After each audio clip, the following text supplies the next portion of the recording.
सांगोले नगर परिषदेच्या झालेल्या निवडणुकीबाबत मतदारांचे आभार मानण्यासाठी ही सभा आयोजित केलेली आहे. ॲडव्होकेट शहाजी बापू पाटील यांचे 15 नगरसेवक विजयी झाले व नगराध्यक्ष या माध्यमातून मतदार बंधू भगिनी सर्वांचे आभार मानण्यासाठी ही जी सभा ठेवलेली आहे. त्या अनुषंगानंच मला एवढंच म्हणायचं आहे, कसं आहे, एक मोठे नेते आहेत, आता नावच घेतो, जाऊ द्या, सोडा, काय व्हायचं ते उद्या. माजी आमदार दीपक आबा साळुंखे पाटील यांनी एका पत्रकार परिषदेत सांगताना काय सांगितलं, बाहेर देताना, 21 तारखेच्या निकालानंतर बहुतेक शहाजी बापू पाटलाला येण्याच्या इस्पितळात जमा करावं लागतं. आता नक्की कोणाला जमा करावं लागतं तुम्हाला सगळ्याला माहीत आहे.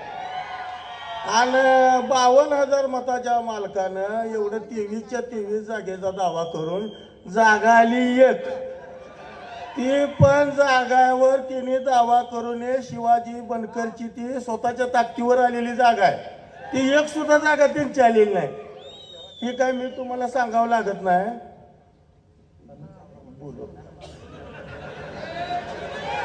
त्यांच्यामुळे त्या दिवशी गेली तो. तर हे तर सगळी आता मंडळीवर व्यासपीठावर असलेली तुमचा आभारच व्यक्त करायला जमलेले आहे. पण मी पहिल्यांदा सांगोला शहरातील सर्व मतदार बंधू भगिनींचा मी किरण बनसोडे पहिलं आभार व्यक्त करतो. एवढं घवघवीत यश तुम्ही दिलेलं आहे. सगळे नगरसेवक विजयी झालेले आहेत. अपेक्षा एवढ्या नगरसेवकाची केली नव्हती. आम्ही धरलं होतं एक 11, 12, 13च्या आसपास येतील, पण 2-4 जादा झाले ते. आणि ह्या दोघांना युती केल्यामुळं ही दोघं एक झाल्यामुळं ही चित्र बघायला मिळालंय. ह्यांचं बी दोघांचा आभार मानतो. ही दोघं एक होत नव्हती तर एवढी लोक बी येत नव्हती आमची. हे दोघं कुठं जाते तिकडे असंच होणार. आता काही शिल्लक राहिलेलं नाही. जर पालकमंत्री सांगोल्यात 3 वेळा येत असेल, मुख्यमंत्री एकदा येत असेल, आणि तरी तुमच्या जागा जर एवढ्या येत असल्या तर किती दुर्दैवी बाब आहे. ह्याचं कारण एक आहे, एका माणसाला एकटं टाकायचं, कुरघोड्या करायच्या, सगळी एकत्र यायचं, त्या माणसावर सगळं राजकारण एकट्याला बाजूला सारायचं. आज शहाजी बापू पाटलाचं योगदान काही कमी आहे का मला सांगा भाजपसाठी? भाजपची सत्ता महाराष्ट्रात आणण्यात सिंहाचा वाटा आहे बापूचा, ही तर मान्य आहे सगळ्याला. बरं, शिंदे साहेबाला पण माहीत आहे बापूचाच जास्त ह्यात सगळं आहे. मला सांगा, बापूला भाजपनं पण वेगळं टाकायचे काय संबंध नव्हता. ह्या दोघाला तिकडे घ्यायचा काय गरजच नव्हती. हो, हे राजकारण जनतेला काय पटलेलं नाही. शहरातल्याच काय पूर्ण तालुक्यातल्या जनतेला पटलेलं नाही. त्यामुळं जनतेनं हे दावून दिलेलं आहे. कसं हो का, विरोधातला माणूस सुद्धा बापूचंच काम केलेलं आहे. ही दोघं एक झाल्यामुळं विरोधातल्या तिकडच्या माणसांचं बापूचंच काम केलंय. आबांनी सांगितलं मी जिकडं असतो गुलाल तिकडं असतोय. आता काय माहित गुलाल आहे का काय आहे, कुठं आहे ते काय माहित नाही, दिसबी नाही ते. आणि भाजपला काय आता टीका टिप्पणी करत बसत नाही. कारण कसं आहे, बापूचा जरा कल भाजपकडे दिसायला लागला. असू द्या, त्यामुळं मी करून काय उपयोग नाही.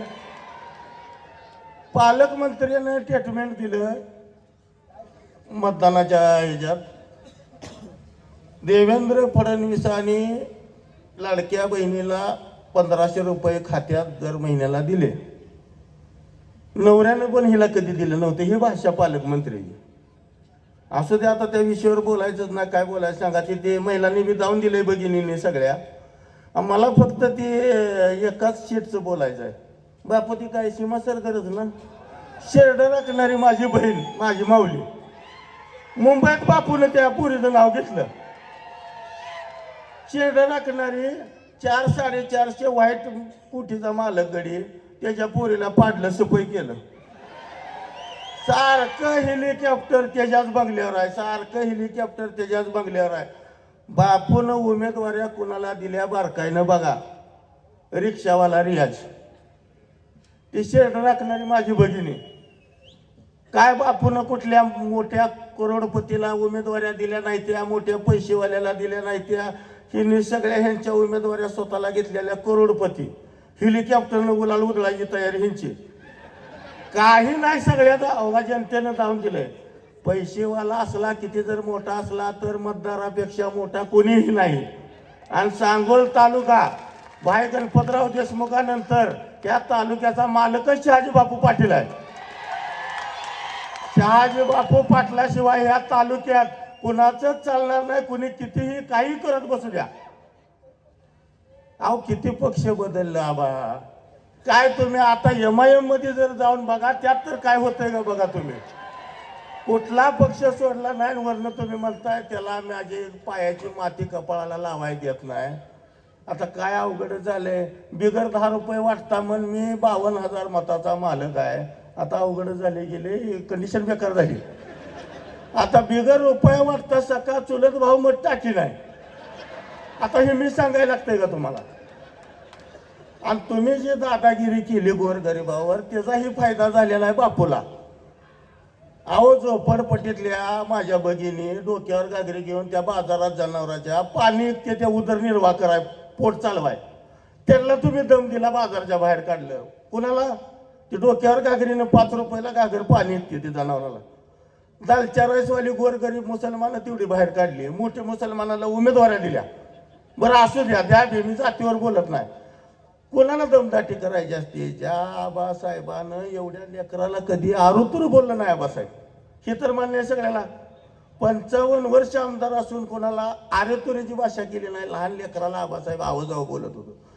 आणि तुम्ही बाबासाहेब देशमुख दादागिरीच करायला लागले. आता ही नवीनच पायदा पाडलाय. त्यांच्या घराण्यानं कवा दादागिरी केली?